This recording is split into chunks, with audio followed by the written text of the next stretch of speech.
దేవుని పరిశుద్ధ నామానికి మహిమ కలుగునుగాక. ఈ కార్యక్రమాన్ని వీక్షిస్తున్న మీకు అందరికీ వందనాలు.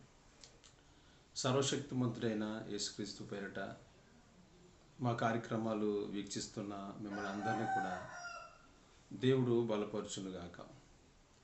ఈరోజు పరిశుద్ధ గ్రంథంలో ఒక విషయాన్ని మీతో పంచుకోవాలని ఆశపడుతున్నాను. యేసు ప్రభువారు అంటారు, నన్ను చూసిన వారు నా తండ్రిని చూసినట్టే అని. ఇక్కడ ఆలోచిస్తే దీని మీద చాలామంది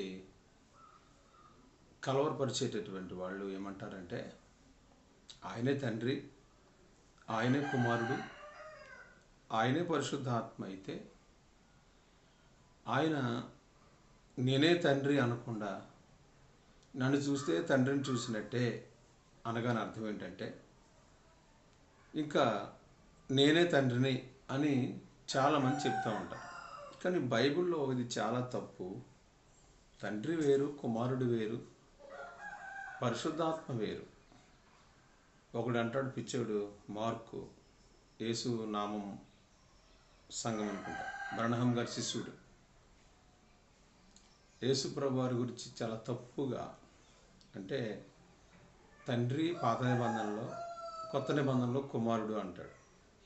అతనికి కూడా క్లారిటీ లేదు. మళ్ళీ అంటాడు కదా, మళ్ళీ ఏమని చెప్తాడంటే, శరీరమేమో యేసు అంట, ఆయన లోపల ఉన్న ఆత్మేమో తండ్రి అంట. ఆయన చెప్తా ఉన్నాడు, ఆయన చెప్పే దాంట్లో ఆయన క్లారిటీ లేదు. దేవుడు ఒక్కడే అంటాడు, మళ్ళీ కాసేపు ఏమో శరీరమేమో యేసుక్రీస్తు వారు, యేసుక్రీస్తు వారిలో ఉన్న ఆత్మ తండ్రి అంటాడు. ఇంక తండ్రి ఎక్కడ ఉన్నాడు? యేసునామముల సిద్ధాంతం ఏంటంటే, తండ్రే కుమారుడిగా వచ్చాడని చెప్తున్నప్పుడు నీకు బుర్ర ఉందా మార్కు? నీకు బుర్ర లేదు. నువ్వు చెప్పిన మాట కదా, ఉన్న పాస్టర్కి ఎవరికి బుర్ర లేదని చెప్తున్నావు. మరి నీకు బుర్ర ఉంటే శరీరం యేసుప్రభు అయితే, అదే యేసుక్రీస్తు వారి శరీరం యేసుప్రభు అంట, ఆత్మ అంట తండ్రి అంట. అదేంటి? ఎవరో కోడిగుడ్డు కోసం చెప్పారని వాళ్ళు అటకారం చేస్తున్నావు. కోడిగుడ్డు కోసం అని చెప్పారు పాస్టర్ గారు. కోడిగుడ్డు ఎలా ఉందో త్రిత్వం అంతే అన్నాడు. పైన పెంకు ఉంటుంది, అది తండ్రి, తెల్లసొన కుమారుడు, ఎల్లో ఉంటుంది కదా, అది పరిశుద్ధాత్మని ఆయన వర్ణించి చెప్తే గాడిది గుడ్డేం కాదు అన్నావు. మరి నువ్వు చెప్పేది ఏంటి? పైన శరీరమేమో యేసు అంట, లోపల ఉన్న ఆత్మేమో తండ్రి అంట. నీ దగ్గర ఇన్ని వాళ్ళు పిచ్చోళ్ళు కావచ్చు, కానీ బయట చాలామంది వింటున్నారు కదా. కాబట్టి తండ్రి అంటే తండ్రియే, కుమారుడు అంటే కుమారుడే. నీకు త్రిత్వం కోసం తెలియదు. త్రిత్వం అనే పదం లేకపోవచ్చు, కానీ త్రిత్వం ఉంది బైబిల్లో. త్రిత్వం అనే పదం లేకపోవచ్చు, కానీ త్రిత్వం ఉన్నది. త్రిత్వం అంటే త్రితత్వం, అంటే 3 యుక్తత్వాలు ఉన్నాయి, 3 యుక్తత్వాలు కలిగి ఉన్నారు. కానీ వాళ్ళు ఒక్కలానే ఉంటారు. ఎందుకంటే వాళ్ళ బాబు పుట్టాడు కాబట్టి వాళ్ళ బాబులాగానే ఉంటాడు. అదే యేసుప్రభు చెప్పింది, మా నాన్న నాకులాగే ఉంటాడు, నన్ను చూస్తే మా నాన్న చూసినట్టే అని ఆయన చెప్తుంటే, నేనే ఆ తండ్రిని అంటాడు, నేనే ఆయన్ని అంటాడు. మీకు అర్థం చేసుకోవాలి, వాళ్ళు ఏరుగా లేరు, వారు ఒకరికొకరు ఏకమై ఉన్నారు. యోహాను సువార్త 17 అధ్యాయం చదివితే కనపడుతుంది, తండ్రి నీవు నేను ఏకమై ఉన్న లాగునా అన్నాడు. వాళ్ళు ఎప్పుడు ఏరుగా లేరు. ఎక్కడున్నారో తెలుసా? కుమారుడు ఆయన రొమ్మును ఆనుకునే ఉంటాడు, ఆయన కుడిపార్శ్వమున కూర్చునే ఉంటాడు, నిలబడుతూనే ఉంటాడు. నీకు తెలియదు మార్కు, పిచ్చి పెట్టినట్టు నీకు బ్రహ్మ గారి పిచ్చి పట్టింది. నీతో చెప్తున్నాను, నువ్వు చెప్పేదంతా అబద్ధం. త్రిత్వం అనేది ఉంది బైబిల్లో, త్రిత్వం అనే పేరు లేదు. అలాగని చెప్పి త్రిత్వం లేదనుకో. తండ్రి ఉన్నాడు, కుమారుడు ఉన్నాడు, పరిశుద్ధాత్ముడు ఉన్నాడు. తండ్రి కుమారుడిని కన్నాడు, యేసుక్రీస్తుని తండ్రి కన్నాడు, ఆది సంభూతుడిగా కలగజేసుకున్నాడు. ఆయన్ని దేవుడే సృష్టించుకున్నాడు. అందుకే యేసుక్రీస్తు వారిని ఆది సంభూతుడు అంటారు, దేవుని సృష్టికి ఆది అయినవాడు అంటారు, ఆయన కలగజేసిన వాడు అంటారు. కాబట్టి బైబిల్ చదవో, బ్రహ్మ గారి పుస్తకాలు చదువుతావు. నువ్వు ఎప్పుడైనా బైబిల్ చదివితే కదరా పిచ్చి ముఖం వేసుకుని? బైబిల్ చదువు. బైబిల్ చదివితే దాంట్లో తండ్రి కనపడతాడు, కుమారుడు కనబడతాడు, పరిశుద్ధాత్మ కూడా కనబడతాడు. నీకు పిచ్చి పట్టింది కాబట్టి నీకు ఏకనామే పట్టుకున్నాను. అందుకే యేసుప్రభు అంటాడు, ఒకడు తన సొంత నామంలో వస్తాడు కాబట్టి వాడిని అంగీకరిస్తారు. కానీ నేను నా తండ్రి నామంలో వచ్చాను, నా పేరు కూడా నాది కాదు, నా తండ్రిది అన్నాడు. తండ్రి పేరు ఏంటి చెప్పు? తండ్రి పేరు యేసా? యేసు అనే పేరు ఎవరు పెట్టారు? దేవదూతలు పెట్టారు. అసలు యేసుక్రీస్తు మొదటి పేరేంటి? నీకు తెలిస్తే చెప్పు. తండ్రికి ఏ పేరు ఉందో కుమారుడికి అదే పేరు ఉందో పిచ్చోడా. తండ్రికి ఉన్న పేరేంటంటే వాక్యము, కుమారుడికి ఉన్న పేరేంటి? వాక్యమే. ప్రకటన గ్రంథం చదువుకో. యేసుక్రీస్తు వారి పేరు ఏంటంటే వాక్యము అనే నామం. తండ్రి వాక్యమై ఉంటే కుమారుడు కూడా వాక్యమే. అదే యోహాను సువార్త. ఆది యందు వాక్యం ఉన్నది, ఆ వాక్యం దేవుడు, దేవుని యొద్ద వాక్యం ఉన్నది. అది మర్చిపోతున్నావు. అక్కడే ఉంది. యోహాను సువార్త 1:1లోనే త్రిత్వం ఉంది. నువ్వు సరిగ్గా చదవు, కలిపి చదివేస్తావు.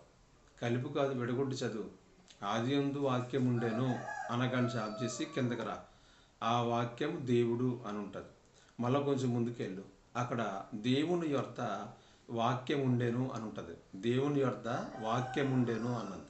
ఆయనే కుమారుడు కాబట్టి యేసు వాక్యమే, తర్వాత తండ్రి వాక్యమే.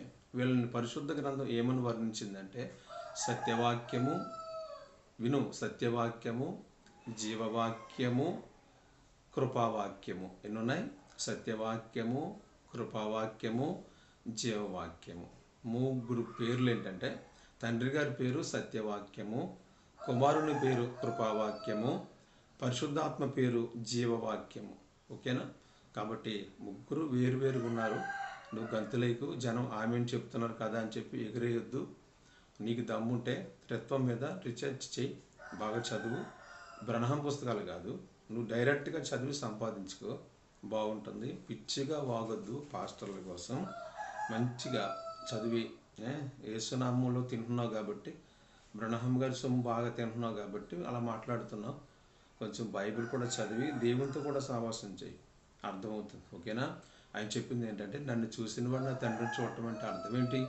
నేను ఎలాగున్నాను, నా తండ్రి అంతే. నాది నేనా వాక్యమే, నా తండ్రి వాక్యమే. అందుకని ఆ వాక్యం అంటే అర్థం ఏంటి నువ్వు తెలుసా? నీకు ఆ వాక్యం ఈ వాక్యం ఏంటి? ఆ వస్తే ఈ వస్తుంది కదా. ఈ వాక్యమా ఆ వాక్యమా? ఈ వాక్యం అంటే ఎవరు? తండ్రి అయిన వాక్యం కాదు, కుమారుడైన యేసుక్రీస్తే వాక్యం. అందుకనే యోహాన్ రాస్తాడు వివరంగా. ఏమని రాశాడు తెలుసా? యేసుక్రీస్తు శరీరధారిగా వచ్చాడని ఏ ఆత్మ ఒప్పుకుంటుందో. తండ్రి వచ్చాడని ఒప్పుకుంటున్నావు నువ్వు, కానీ యేసుక్రీస్తుని ఒప్పుకోవట్లే. కాబట్టి ఇద్దరిని ఒప్పుకుంటే నీకు మంచిది. ఎందుకంటే యోహాను చెప్పిన బిరుదు నీకు రాదు. తండ్రిని కుమారుణ్ణి ఒప్పుకోలేనటువంటి వాడే క్రీస్తు విరోధి. ఒక తండ్రిని ఒప్పుకుంటున్నావు తప్ప కుమారుని ఒప్పుకోవట్లే. ఇద్దరు ఉన్నారు. కాబట్టి దేవుడు ఒక్కడే అని ఉంది, కానీ అక్కడే ఉంది దేవునికి నరులకు మధ్యవర్తి కూడా ఉన్నాడని నువ్వు మర్చిపోతున్నావు. కాబట్టి పిచ్చి పెట్టినట్టు ఉంది. కొంచెం బాగా చదువు బైబిల్, ఇష్టానుసారంగా మాట్లాడుకుని ఆయన. ఓ బ్రహ్మం శిష్యులందరికీ చెప్తున్నాను, మీకు త్రిత్వం గురించి తెలియదు, మీకు బ్రహ్మం గురించే తెలుసు కానీ బైబిల్ కోసం తెలియదు. మీకు వర్తమానం తెలుసు కానీ బైబిల్ తెలియదు. వర్తమానం ఉంది, భూత భవిష్యత్తు కూడా ఉంది. ఇవి కూడా చదవండి, చదివితే బైబిల్ అర్థమవుతుంది. కాబట్టి త్రిత్వం జోలికి రాకు, నీకు తెలియదు. త్రిత్వం అనేది ప్రత్యక్షత, అది నీకు లేదు. నువ్వెక్కడో పిచ్చి పెట్టినోడు మార్కు. కాబట్టి దయచేసి బైబిల్ బాగా చదివి నువ్వు బాగా ఆలోచన చేసి తండ్రి వేరు కుమారుడు వేరుగా ఉన్నాడని చెప్పి ఒప్పుకో. పరలోకం వెళ్తావు, లేకపోతే నరకం వెళ్ళిపోతావు. నేను బ్రహ్మపరిచే ఆత్మ పట్టుకుంది, దేవుని ఆత్మ కాదు. కాబట్టి నేను హెచ్చరిక చేస్తున్నాడు దేవుడు, సరి చేసుకో. కాబట్టి పాట వింటున్న ప్రియులు మీరు కూడా అనేకులు పంపించి ఇది మార్కు దాకా వెళ్ళేటట్లు పంపించండి. వాడు ఏమైనా సమాధానం చెప్తే ఆలోచిద్దాం. దేవుని కృప తోడే నడిపించునుగాక. Amen, amen. అందరూ కూడా నా హృదయపూర్వక వందనాలు. మా ఛానల్ సబ్స్క్రైబ్ చేసుకోండి, అనేకులకు షేర్ చేయండి. ఈ వాక్యం యేసునామముల దాకా వెళ్ళాలి. ఓకేనా? ఓకే. వందనాలు, అందరికీ వందనాలు.